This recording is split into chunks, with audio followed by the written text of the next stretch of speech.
Okay, so when you think about a revolution, maybe you picture, I don't know, politics or tech, right? Hmm. But today, we're looking at something quite different. A quiet revolution happening in Somalia. And it's all centered around an animal. Exactly, the camel. We're going to do a deep dive today into Somalia's, well, its agricultural transformation, specifically focusing on camels and their milk, ancient resource, modern twist. Yeah, and we've got some great material, including an AP News piece Yeah. that really helps unpack how this traditional staple is being uh, completely reimagined. Our mission then is to really get under the surface. Right. Not just the what, but the why.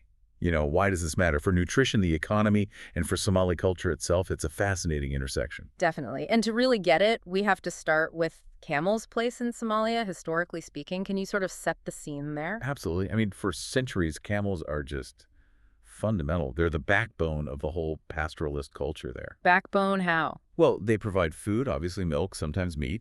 Their transportation across these huge, dry lands. Yeah. And they're deep in the folklore, the poetry. It's more than just livestock, it's identity. And the numbers are staggering. Yeah. Somalia has over 7 million camels. That's more than any other country on earth. Yeah. 7 million. Wow. But here's the interesting part. Traditionally, very little of that milk, despite the huge number of camels, actually made it to, say, Mogadishu or other cities. So it stayed mostly with the nomadic herders. Pretty much. It was a resource, but kind of localized, confined, not really part of a wider commercial system. Okay, so you have this massive potential resource, millions of camels, this deep tradition, Yeah. but it's not being fully tapped, commercially at least. Exactly. So how do you bridge that gap? How do you turn that into something, well, modern and market ready? That's where this revolution really kicks off, doesn't it? It does. It's driven by local entrepreneurs, a new generation, seeing this untapped potential, Yeah. and these new camel dairies starting up. And a key example we looked at is Beder Camel Farm. It's near Mogadishu, right? That's right. Beder Farm is a really important player here. They were one of the absolute first to set up this kind of modern dairy operation. And when did they start? They got going back in 2006. Think about that. Commercial camel dairies were basically unheard of then in the region. They really were pioneers. And what's their impact been like? It's pretty substantial. Today, they hold something like 40% of the commercial camel milk market share. 40%. That's huge. It is. And beyond the market share, think jobs. They employ nearly 200 people full-time, plus seasonal workers. Wow. So Beder isn't just, selling milk. It's actually creating stable employment, building a bit of a middle class, you can argue, in an area where that's incredibly valuable. It's a real economic engine taking shape.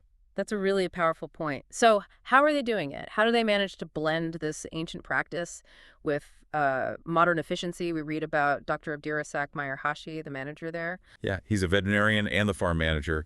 His philosophy seems key. It's about respecting the heritage, but embracing progress. Okay, but what does that look like on the ground in practice? Well, it translates into very concrete things. First, serious investment in veterinary care. Keeping the animals healthy is priority one. Makes sense. Then there's the feed. They're not just relying on grazing. They use scientifically formulated fodder. Ah, so specific nutrients, vitamins, tailored for milk production. Exactly. It's a controlled diet, which you just can't guarantee with traditional nomadic grazing. And third, modern milking practices. Like automation, hygiene. Both. Think automated systems, strict sanitation protocols. Yeah. It's a big step up from traditional hand milking in terms of both cleanliness and consistency. High-quality product, reliably. And the results speak for themselves, don't they? The production figures are quite something. They really are. Each camel at Beder, they're getting up to 10 liters of milk a day. That's about, 2.6 gallons. 10 liters. And how does that compare? It's basically double what traditional herders usually get from their camels. Double.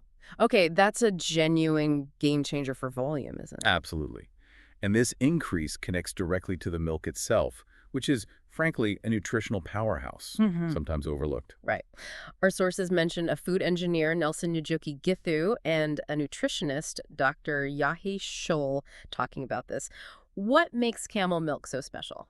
Well, several things. First, it has lower lactose levels than cow's milk. Meaning more people can drink it, like those with lactose intolerance. Exactly. That opens it up to a wider population. Then, nutritionally, it's incredibly rich.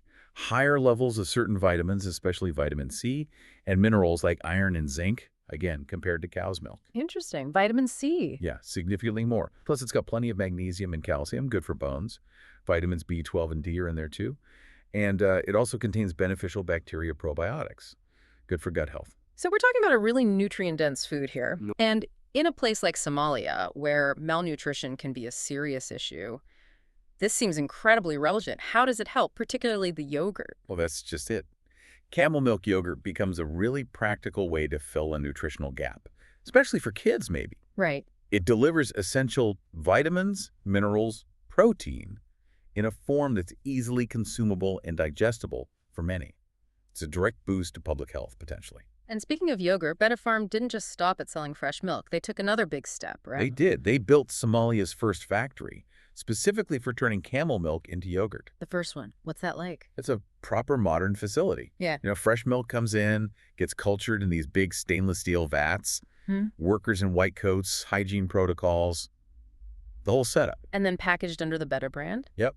And now you see it on supermarket shelves right there in Mogadishu. It's become a recognized product.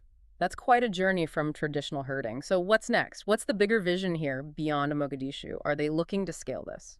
Oh, absolutely. Their plans are definitely ambitious. Beder wants to expand its network, set up more collection points outside the capital. Reaching more rural areas. Exactly. Yeah. And crucially, they plan to train pastoralists in those remote areas. Train them in what? In modern milking techniques, hygiene standards. Basically, how to produce milk that meets the quality requirements for processing and sale. Ah, so it's not just about Beder expanding, but bringing traditional herders into this new commercial system, empowering them. Precisely. It integrates them into the value chain, allows them to earn more from their herds safely. And this isn't happening in a vacuum. The Somali government seems supportive. Yeah, we saw that Dr. Kasim Abdimolam from the Ministry of Livestock is encouraging investment. What is the government actually doing to help? They're putting some important structures in place, like they've established a dairy act. Right. They're developing a whole strategy for the livestock sector. And there's a master investment plan being worked on. It shows, serious intent. So policy groundwork. Right. Foundational stuff. And looking even broader, you see in places like the UAE, camel milk isn't just for drinking. They use it in cosmetics, high-end stuff. Really? Yeah. It suggests a whole potential value chain that Somalia could eventually tap into, from milk to yogurt, maybe cheese, maybe even cosmetics down the line. So this whole thing, it's more than just let's sell more milk. It's about changing the economic picture. I think that's the most powerful part of this story, really. Well, how so? In what way? Well, think about Somalia's recent history. Often facing huge challenges, drought, famine, instability.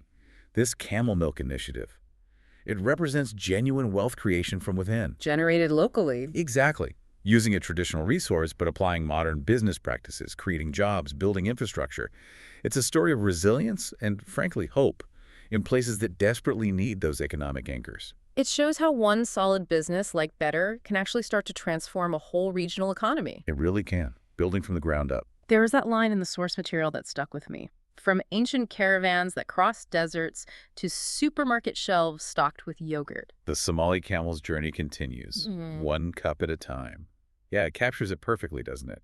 That blend of ancient tradition and modern reality. It really does. So this deep dive has shown this incredible mix of heritage and innovation, how a resource that's been central for centuries is now driving change in health and the economy. Absolutely. And maybe the thought to leave you, the listener, with is this. Consider this camel milk revolution in Somalia. It really highlights the potential hiding in plain sight in traditional resources all over the world. Things we might overlook. Exactly. What other local treasures, what other traditional practices or products might just be waiting for that spark of innovation to transform communities elsewhere? Makes you wonder, doesn't it?